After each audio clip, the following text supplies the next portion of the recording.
G'day and welcome to the Josh Wade Show. My name's Josh Wade. This is our short little extension of the show where I get to answer some of your questions. If you want to help us out, if you want to ask your question, join our Patreon group. All you got to do is spend a couple of bucks a month. Helps me and Connor travel about, meet all our guests, do the show, put it together, buy the cords, all those bits and pieces. We appreciate you helping out. This show is basically where you guys get to ask me some questions, life, mental health, whatever, and then I'll just go on a fucking rant and talk shit. Connor has some questions there. If you want to listen to the audio version of this podcast, you can. It's on iTunes. Subscribe there. Give us a review.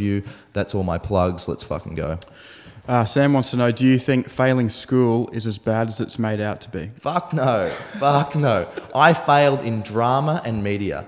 Failed at the two things that I'm good at. The two things that I'm good at. I failed drama and media. Seriously. It doesn't, I mean, it matters to make mum and dad happy and do all that, but I mean, this is where it does suck. If you don't know what you're doing and if you don't know where you want to go, you should probably use school, again, I keep coming back to this word, as an anchor to get you to just do something. It's always good to be doing something, because if you don't know what you want to do and you're not putting any effort into school, then that energy is going to go somewhere else, and it likely goes towards drugs, partying, shit like that. Then you end up Schitt's Creek, sitting out of the side of fucking, South Melbourne, outside of Macca's, as a fucking heroin junkie. That's not the trajectory you want to go down. So anchor yourself to something. Find something at school that you kind of like, whether that be geography, religion, whatever. But it's okay to fail in everything else and only succeed in the one thing that you're good at. It's also okay to just fail in everything as long as you know where you want to go. I always knew from a young age that I wanted to be an actor or, performing in some sort of way.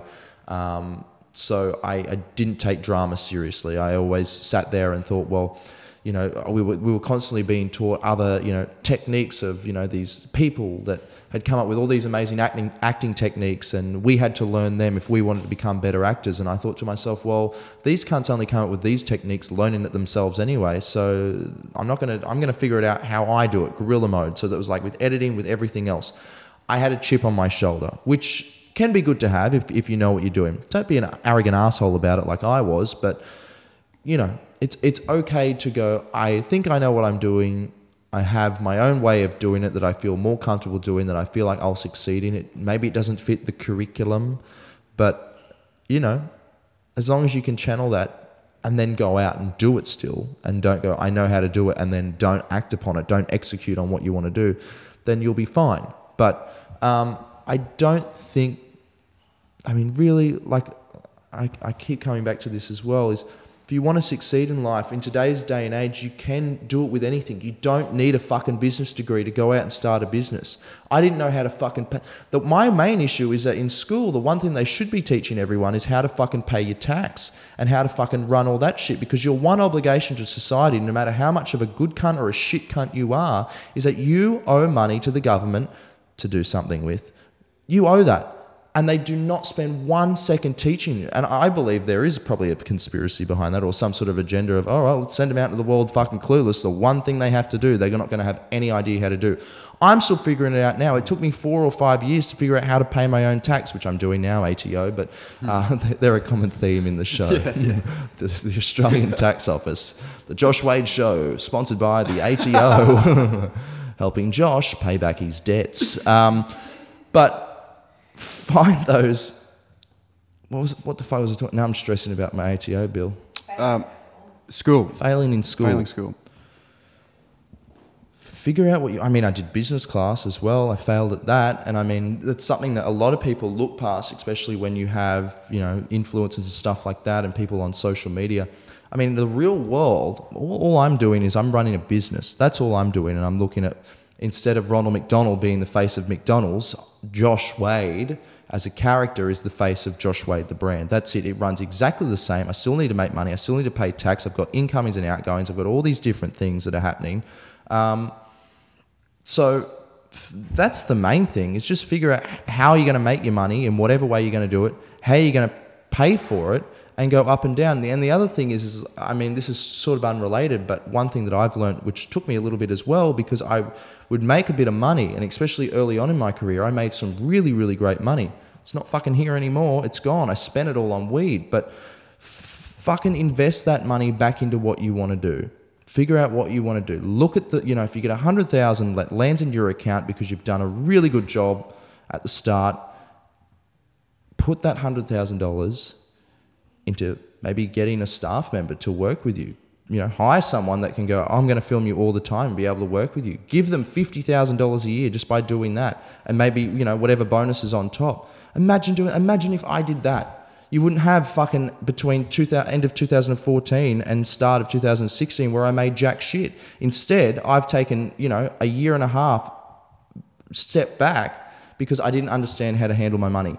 School doesn't matter. As long as you know exactly what you want to do and you know how to handle your money, then fine. But you fucking failing English class or you fucking becoming the top of your class and running around like your top shit does not fucking matter in the real world. It don't mean shit. Molly, did you finish high school?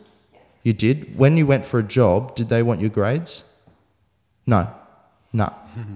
When I left high school halfway through grade 12, I went and got a full-time job. I walked in there and the whole thing was, you've got to finish school because they're going to, for me, they were going to ask you grades. They want to know whether you were good or not at school. That'll determine whether they hire you or not. That was pumped into my head at least.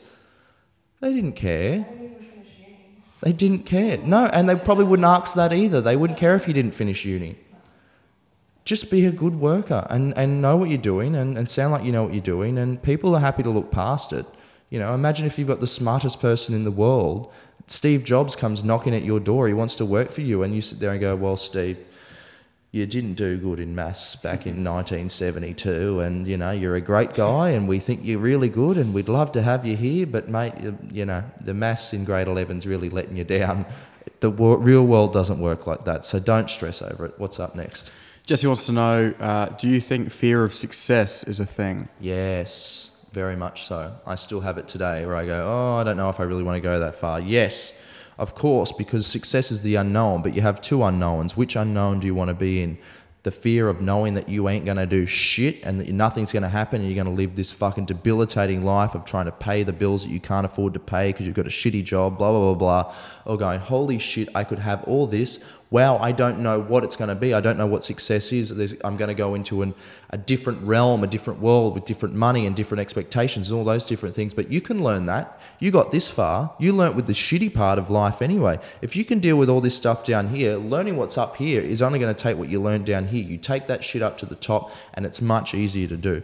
Don't be fearful of success, but just know, it really depends what you're fearful of. Are you fearful of what people will think of you if you are successful, which is a hindrance to some people? It's very hard for me to, I used to sit around and go, I don't like really bragging about what I'm doing. I've got a lot of things going on that people don't know about that are really, really good things, and I'm not going to stand up and go, hey, look what I'm doing over here. But at the same time, I think in Australia at least, and I don't know where you're watching in the world, but we have this a common thing, tall poppy syndrome, which is, people don't like seeing other people get higher than what they are. And if you have a look at a field of poppy flowers, the best way to explain it if you don't understand the analogy, a field of poppy flowers, they're all the same level. If any one grows higher, the other ones strangle it and bring it back down.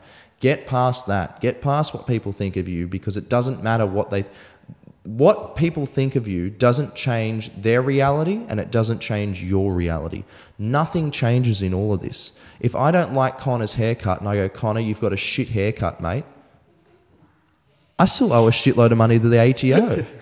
I still got shit going on. Connor's still going to keep doing what he's doing. I'm going to keep doing. That doesn't matter. Stop worrying about the externals of what other people will think and what I wear and all. Don't worry about that. Live in it if you want. I want to wear some wacky shit and you watch me in the next 12 months. I'm going to go fucking insane. I'm going to look like Russell Brand on fucking crack, all right? But other than that, don't worry about it. Have fun with it. Enjoy it, but don't take it to heart. Focus on what's going on the inside. Figure your own shit out and you'll be fine. Yep. How do you avoid being influenced by society on how to live your life? You can't avoid it. I'm influenced. As much as I'd like to self-righteously think that I am my own being, I'm obviously influenced by a lot of different people, and my influences change over time. Once upon a time, I was influenced by different types of comedians, and then I started to realize that, I like doing comedy, but maybe this is not essentially what I want to do forever. Maybe what I'm learning here is, maybe I'll go into keynotes and doing other sorts. I'll always be performing, but maybe getting on stage and doing jokes about, you know, cunt and stuff like that. That's not necessarily what I really want to do. So your influences can change over time. How do you avoid it? Well, you can't avoid it. Influences are things, it's like a puzzle. We're a puzzle piece. And everyone's puzzle is different because you've got a bunch of different influences from everywhere else. So every puzzle, you're going to have maybe, let's say, 500 influences on all different aspects of your life. And that puzzle is going to be completely different to everyone else. That's what makes up who we are. And the way that we choose those puzzle pieces is our soul, is those things where we go, oh, I've got a little bit here, I've got a little bit there, that's what I want. So don't be scared of it, because if you sit around trying to avoid influence, you're not going to be anything. You're just going to be a shell of something. You're not going to know what you are. Find out the people that you love. Your vibe attracts your tribe. Find out the people that you want to be around, the things that they enjoy, and you'll start to pull from all different directions. Then you make up yourself, and then all of a sudden, you're an Instagram personality with 500,000 followers and a brand deal with fucking High Smile. All right, let's go. That's 3. Oh, that's 3. All right, thanks for watching this week's episode, guys. We just pumped out 3 episodes. I'm sure you've seen them over the last few weeks. We really appreciate you watching. If you fucking like this sort of stuff, you want me to do more, if you have a question as well, you can join us on the Patreon group, www.patreon.com/Joshway. We have a private Facebook group from that. We do a live stream every week. You can ask questions on there, which I will answer on the show. If you want to download, listen to it, audio version, you can, iTunes, and I just spat a little bit, iTunes and Android. Go fucking listen to there, give it a review. Is that all the plugs? Yeah, that's it. That's all the plugs. All right, guys. Thanks for watching, and I'll fucking see you soon.